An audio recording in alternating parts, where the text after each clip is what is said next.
नमस्कार, सत्य को जानो न्यूज में आपका स्वागत है। मैं नरेश बोपचे और अभी हम हैं गोरेगांव तहसील के भड़ंगा ग्राम पंचायत में। दर्शकों, आपने पिछले हमारे 3 खबरें देखे और विषय को भी आप गंभीरता से समझे हो कि भड़ंगा में जो है डामर प्लांट के लिए जो ग्राम पंचायत ने मासिक मीटिंग में ही एक नाहरकत दिया था और उसका विरोध देवेंद्र दमाय ने किया। उसको गाँव के जनता का भी काफ़ी समर्थन मिला, गाँव के लोगों ने भी विरोध किया।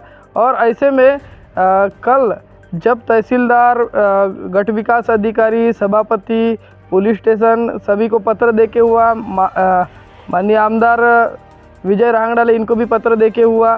तो ऐसे में जब ये बात सरपंच को पता चली कि देवेंद्र दमाय आगे बढ़ रहा है और किसी भी हालत में डामर प्लांट गांव में नहीं चाहता और डामर प्लांट का पुरजोर तरीके से विरोध कर रहा है, तो ऐसे में कल शाम को व्हाट्सएप पे भड़ंगा में वायरल हुआ एक ठहराव कि जो नाहरकत दी गई है वो नाहरकत को रद्द किया जा रहा है। तो ऐसे में देवेंद्र दमाय ने आज फिर तहसील कार्यालय, गट विकास अधिकारी, सभापति और पुलिस स्टेशन को एक पत्र दिया है। क्या था उस पत्र में लिखा, आगे अब उनका क्या कदम रहेगा, क्योंकि उनकी 3 जो मांगी थी उनमें से प्रमुख जो मांग थी डामर प्लांट की नाहरकत रद्द करने की, वो पूरी हो गई। तो आगे देवेंद्र दमाय क्या कदम उठाएंगे, आइए जानते उनसे। नमस्कार, हमारे चैनल में आपका स्वागत है। क्या कहोगे, क्या विषय था, आज किस चीज़ का पत्र आपने दिए थे?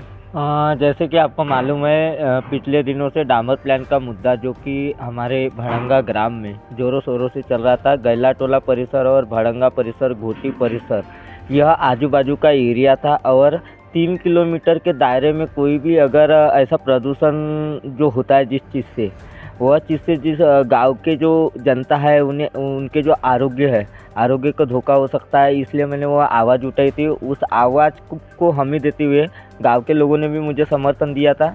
फिर ऐसे में मुझे एट ए टाइम कुछ समझ में नहीं आया। कम से कम 3 से 4 दिन बीत गए थे, लेकिन कोई समझने को तैयार नहीं था। तो मैंने संबंधित जो तिरोड़ा गोरेगांव विधानसभा क्षेत्र के विधायक है विजय भाऊ रांगडाले, वैसे ही गोरेगांव के माजी नगराध्यक्ष आशीष बारेवार, वैसे खंड विकास अधिकारी गोरेगांव पंचायत समिति, पुलिस स्टेशन गोरेगांव थानेदार साहब और सभापति मनोज बोपचे, और जैसे कि आपको मैं बताना चाहूँगा तहसीलदार गोरेगांव, इनको मैंने एक ज्ञापन दिया था कि निवेदन अगर यदि मेरी मांगे अगर पूरी नहीं होती तो मैं आने वाले दिनों में 9 तारीख को बड़ा कदम उठाऊंगा और उपोषण करूंगा 1 दिन का। लेकिन ऐसे में कल रात में मुझे एक पत्र प्राप्त हुआ व्हाट्सएप के जरिए। यहाँ के सरपंच जो है उमाकांत मोटगर है, इन्होंने पत्र भेजा और उसमें मेरी जो प्रमुख मांग थी कि डामर प्लांट की एनओसी जो है वह रद्द की जाए। तो कल रात में मुझे तकरीबन 8:30 बजे वह पत्र मिला, जबकि मेरा पत्र सुबह 11 बजे ही वायरल हो चुका था।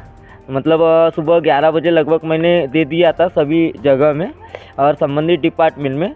तो उसके बाद में जैसे कि मैंने पब्लिश किया शाम में, तो उसके बाद में मुझे पत्र आया। तो जो मेरा 9 तारीख का अल्टीमेटम था वह मैं पीछे ले रहा हूँ। मेरी प्रमुख मांग थी डामर प्लांट की एनओसी रद्द की जाए, उससे मैं बहुत संतुष्ट हूँ, क्योंकि अगल बगल के जो एरिया के गाँव है वह बचे। और यदि आने वाले दिनों में अगर ऐसा कभी होता है, डामर प्लांट जैसी चीज़ें अगर कभी गाँव में आती है, या क्रेशर, ये भी मैं आपको बताना चाहता हूँ, क्रेशर है या गिट्टी खदान जैसी कुछ चीज़ें आती है, तो मैं इसका विरोधी करूँगा और हमेशा विरोध करते रहूँगा, क्योंकि ऐसी चीज़ें गांव के लिए बहुत मुश्किल हालात में मुश्किलें पैदा करने वाली चीज़ें हैं। तो आपकी जो 2 मांगे थी और अतिरिक्त, उनके बारे में आप क्या कहोगे?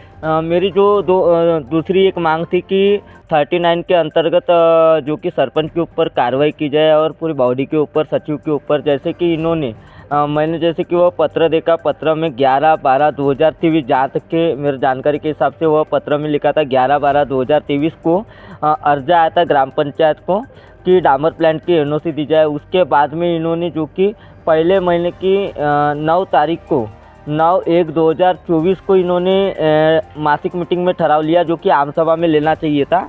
वह ठहराव लिया इन्होंने पहले महीने की 9 तारीख को और वहाँ पे मंजूरी दी। मेरा ये कहना था कि आपने इतने दिन गुमराह कैसे रखे, लोगों को गुमराह नहीं रखना था। गुमराह रख के सबसे बड़ी गलती की है ना, लोगों को यानी ऐसा समझे कि अगर 3-4 महीने बीत जाते उसके बाद में कंस्ट्रक्शन निधि खड़ा हो जाता, तो कल चल के हमारे गांव को आरोग्य जो है, आरोग्य को धोखा ही रहता ना। मेरा ये कहना है उनसे कि आप लोगों को समझदारी है, आप जनता के चुन के दिए गए जनप्रतिनिधि हो, तो आपको समझना चाहिए कि गांव में कौन सी चीज़ सही है और कौन सी चीज़ नहीं। तो आगे जो आपकी 2 मांगे थी उसके बारे में आप क्या कदम उठाओगे आगे? आगे यदि अगर आने वाले दिनों में ऐसी अगर कुछ चीज़ें होती है या गिट्टी खदान हो या क्रेशर हो या ऐसी अन्य चीज़ें अगर यदि गांव में आती है तो मेरा हमेशा विरोध रहेगा। और आने वाले दिनों में यदि इन्होंने भूल करके भी अगर डामर प्लान की एनओसी दे दिए गुमराह रख के, तो मेरा वही कदम रहेगा उपोषण का। नहीं, आपकी जो और 2 मांगे थी उसके बारे में क्या करोगे? हाँ, तो ये दूसरी मांग बताया। तीसरी मांग मेरी ये थी कि मुझे धमकियाँ मिल रही है, पुलिस सुरक्षा कायदा नियम के तहत मुझे सुरक्षा प्रदान की जाए। मुझे तो अभी ऐसा नहीं लग रहा, धमकी देने वाले ने मुझे माफ़ीनामा लिख कर दिया है, ऐसा कृत्य नहीं होगा करके, तो इस वजह से मैं संतुष्ट हूँ। और यदि अगर कल चल के मुझे कोई धमकी मिलती है तो वही चाहे वीडियो वायरल करूँगा और उसके बाद में समाज के आगे लाऊँगा मैं। तो दर्शकों, आपने देखा कि देवेंद्र दमाई ने अपना जो उपोषण है पीछे लेने की बात कही है, वो उपोषण पे अब नहीं बैठेंगे। ऐसे में दर्शकों, जो नाहरकत है वापस लेने का जो पत्र गांव के अंदर में वायरल हो रहा है, तो आइए हम जानते हैं सरपंच से भी, सरपंच ने क्यों नाहरकत दिया और अभी क्यों वापस लिया, क्या था इनके पीछे का इनका राज। तो आइए जानते हैं सरपंच से। आपको बताना चाहते हैं कि यहाँ के जो सरपंच है इनकी हम प्रतिक्रिया लेना चाहें कि 3 महीने पहले इन्होंने नाहरकत किसके मांग पर दिए, गांव के जनता का हित का इस डामर प्लांट से क्या फ़ायदा था, और 3 महीने से दिए तो जनता को अंधेरे में क्यों रखा गया, ये सारी बातें जानना था। और अभी जब वो वापस लिए इन्होंने नाहरकत, तो क्या सोच के वापस लिए। इसकी जो है नाहरकत पहले महीने में 9 तारीख को दी जाती है, ऐसे इनके जो नाहरकत रद्द करने के पत्र में उल्लेख किया गया है कि 11 तारीख 12वें महीने में 2023 में इनको नाहरकत के लिए अर्ज प्राप्त होता है। उसके बाद ये जनवरी के 9 तारीख को उनको नाहरकत देते हैं, वो भी मासिक मीटिंग में। और जब आम सभा होती 26 जनवरी को, तो उस आम सभा में इस बात को सामने लाया नहीं जाता, जनता से छुपाया जाता है, ये बात जनता के सामने आती ही नहीं।